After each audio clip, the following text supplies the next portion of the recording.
Good morning दोस्तों, आप सभी लोग कैसे हैं। आई होप, उम्मीद है कि अच्छे होंगे, स्वस्थ होंगे और मस्त होंगे, है ना। तो ये आज हमारे उत्तर प्रदेश दरोगा एंड बिहार दरोगा या पुलिस भर्ती के लिए जो इम्पोर्टेंस MCQ पॉइंट्स होते हैं, वन लाइनर, ये हम लोग डेली की क्लास मतलब कंटिन्यू करते चल रहे हैं, है ना। और ये क्लास आज की हमारे पास तीसरी क्लास हो जाएगी, ठीक है।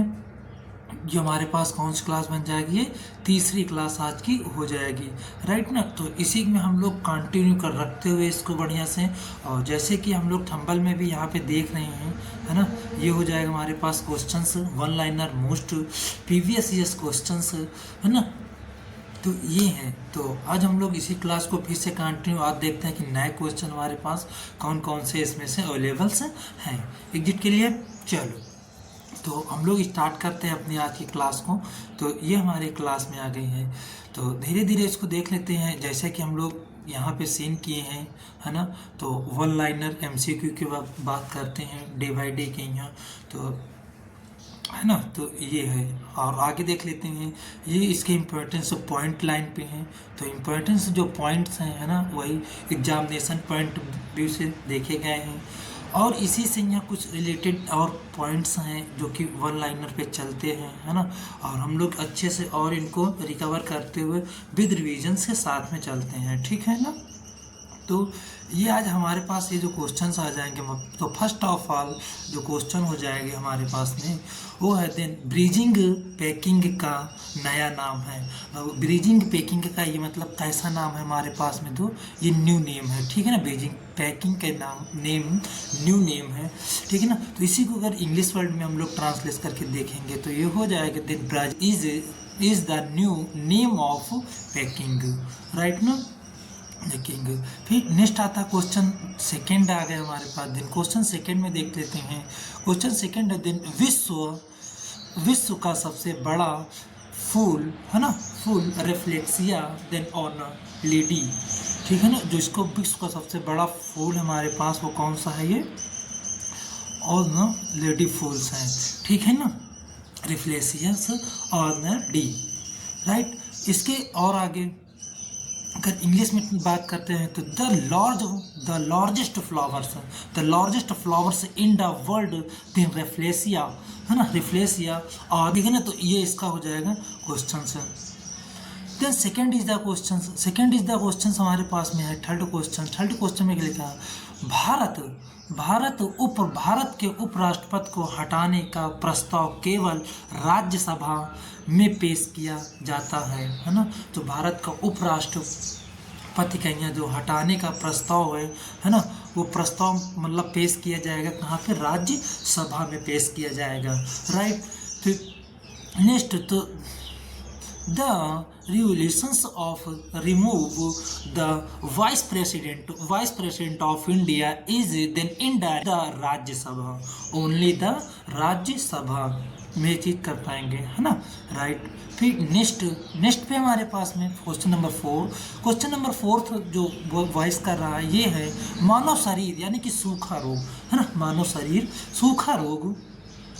सूखा रोग देन विद्युत देन प्रतिरोधक लगभग 6 ओम, है ना, 10 की पावर 6 ओम कोटि होता है। कितना होता है, कोटि होता है, यानी कि then electricals then resistance of human body dry is, थोड़ा सा इसको और ऊपर कर लेते हैं, ड्राई इज ऑर्डर्ड ऑफ 10 की पावर 6 ओम, है ना। जो अब ये इसको रिप्रेजेंट करते हैं हम लोग, ये टॉप वाले को, इसको क्या कहते हैं, पावर बोलते हैं ना। क्या बोलेंगे इसको हम लोग, पावर बोलेंगे। ये हमारे पास थोड़ा सा पेन नहीं चल रहा है ना, तो इसको पावर बोलेंगे, राइट ना। तो हो जाएगी 10 की पावर 6 पावर आते हैं। फिर नेक्स्ट क्वेश्चन है 5 क्वेश्चन पे क्या कर देन भारत आधुनिक लौह इस्पात उद्योग की स्थापना बिहार में हुई थी, यानी कि वो जो लोहा वाले स्थापना है, कारखाना है, इसको हम लोग स्थापित कहाँ पे हुआ था, ये बिहार में किए थे, ठीक है ना। कहाँ पे किए थे, बिहार में किए थे। मोस्ट इम्पोर्टेंट क्वेश्चंस हैं, है ना। बिहार में किए थे आधुनिक लौह इस्पात उपयोग, है ना। उद्योग, उद्योग मतलब ये होगा इंडस्ट्री आपकी। इंग्लिश में देख लेते हैं थोड़ा सा। तो the modern iron steel industry, कैसी इंडस्ट्री है? Steel industry India was then established in Bihar, जो कि इसको कहाँ पे इस्टेब्लिश की गई थी? बिहार में की गई थी, राइट ना। एक दो बार वॉइस करिएगा साथ में तो आपको भी प्रोनाउन याद हो जाएगा। क्लियर? नेक्स्ट है क्वेश्चन। देन 6 नंबर क्वेश्चन हमारे पास में है। देन यंगून का पुराना नाम है ना। और ये रंगून कंट्री है आपकी, है ना, और यंगून का पुराना नाम है, ठीक है ना। यानी कि Rangoon is the old name of Yangon, right. फिर नेक्स्ट आता है क्वेश्चन नंबर 7। क्वेश्चन नंबर 7 हमारे पास वॉइस कब बता रहा है? दिन उत्तरी गोलार्ध कैसी है? दिन उत्तरी गोलार्ध की सबसे छोटा दिन 22 सितंबर को होता है ना। उत्तरी गोलार्ध जिसमें हम लोग आते हैं इंडियन क्षेत्र में, और इंडियन कौन से ओशियंस के अंतर्गत में है? तो एशिया के अंतर्गत में है, ठीक है ना। और एशिया में जो अब ये 22 सितंबर का दिन होता है, ये कैसा दिन होता है? सबसे छोटा दिन माना जाता है। कैसे दिन होता है? ये सबसे छोटा दिन हो जाएगा, राइट ना। यानी कि द ओल्डेस्ट नॉर्थन हेमिस्फीयर से फॉल्स ऑन 22 दिसंबर, ठीक है ना, 22 दिसंबर से। नेक्स्ट और कोई आगे बात करते हैं, कंटिन्यू रखते हैं अपने टॉपिक्स को, है ना। देन नेक्स्ट में कौन सा आ रहा है? 8 क्वेश्चन नंबर 1 है, विश्व का सबसे पहला धर्मनिरपेक्ष राज्य अमेरिका था, है ना बाबू। इसका विश्व का पहला धर्मनिरपेक्ष राज्य अमेरिका था। कैसा था बाबू? ये पहले विश्व की बात कर रहा है ना। और ये किसकी बात कर रहा है? धर्मनिरपेक्ष की बात कर रहा है।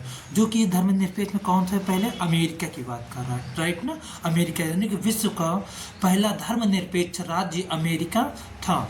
The world first secular state was United state of America. United state of America में राइट। फिर नेक्स्ट क्वेश्चन की बात कर लेते हैं। नेक्स्ट क्वेश्चन हमारे पास वही बता रहा है ना। क्वेश्चन नंबर 9 पे है, योजना आयोग देश के भौतिक मानवीय संसाधनों का पूर्वानुमान लगाता है ना। जो योजना बाबू कोई होती है इसको पूर्वानुमान लगाता है। कौन लगाया जाएगा यहाँ पे? दिन भौतिक और मानवीय संसाधनों में, यहाँ राइट ना। भौतिक एंड मानव संसाधनों का ही है, राइट ना। ये आता है। यानी कि नेक्स्ट बात करते हैं, the planning commissions the of the Nations physical human resources, है ना। फिजिकल ह्यूमन रिसोर्सेस आ जाएंगे। एंड नेक्स्ट की हम लोग बात करते हैं। नेक्स्ट क्वेश्चन हमारे पास 10 नंबर का क्वेश्चन है, जो कि आज का एक ऐसा क्वेश्चन है, लास्ट क्वेश्चन है ना। The economic history of India, है ना। मतलब द ही पढ़ेंगे, यहाँ पे दे लिखा है इंग्लिश में, हिंदी में, है ना। तो the economics history of India के लेखक रामचंद्र दत्त, है ना। रामचंद्र दत्त हैं। यानी कि इधर देखेंगे तो the author of the economics history of India is Ramesh Chandra Dutt, है ना। रमेश चंद्र दत्त जी इसके क्या हैं? ऑथर हैं, लेखक हैं, है ना। और आगे देखते हैं तो ये आ जाएगा हमारे पास में, है ना। ये अपना बढ़िया प्लेटफॉर्म है ना। प्रतीति IAS UPSC, आप इस चैनल पे जाइए, ज्वाइन करिए, विजिट करिए अपना, है ना। और जो इसमें से यूट्यूब पे प्लेटफॉर्म है, वहाँ पे आप पोस्ट नाम की चीज़ सुने होंगे, जो पोस्ट की डे बाय डे होती हैं, और डे के साथ में 2 MCQ टाइप्स के क्वेश्चन होते हैं विद सॉल्यूशन। नीचे उसके देखोगे जाके लिखा रहता है रीड मोर। जैसे ही रीड मोर पे आप टिक करोगे तो जो ऊपर MCQ टिक किए होंगे उसका सारे क्वेश्चन नीचे आपके राइट हो जाएंगे। Is it clear? तो आपको वहाँ पे सॉल्यूशन, एक प्रैक्टिस का माहौल बहुत अच्छा मतलब आप क्रिएट कर सकते हैं अपने आप को, एग्जामिनेशन में पॉइंट बढ़िया बन सकते हैं, है ना। फिर सेकंड पे ये हमारे पास आ रहा है PDF, है ना। PDF गिवंस करने के लिए आप टेलीग्राम चैनल ज्वाइन कर लीजिएगा, है ना। लिखा है टेलीग्राम चैनल का नेम हो जाएगा आपका प्रतीति IAS UPSC ऑफिशियल, है ना। ये इतना आप सर्च करोगे तो ये अपना जो चैनल का लोगो दिख जाएगा वहाँ पे। जैसे इसको ज्वाइन कर लोगों जो आप ज्वाइन कर लिए, सब्सक्राइब ज्वाइन करिएगा, है ना। ज्वाइन करने के बाद में आपको ढेर सारी इंफॉर्मेशन उसके अंदर से प्रोवाइड की गई हैं, आप वहाँ से रीड कर सकते हैं। क्लियर।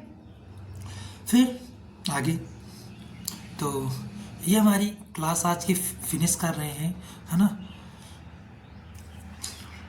तो फिर thank you class, it's enough for today, nice to meet you, see you soon, see you tomorrow, bye bye, take care.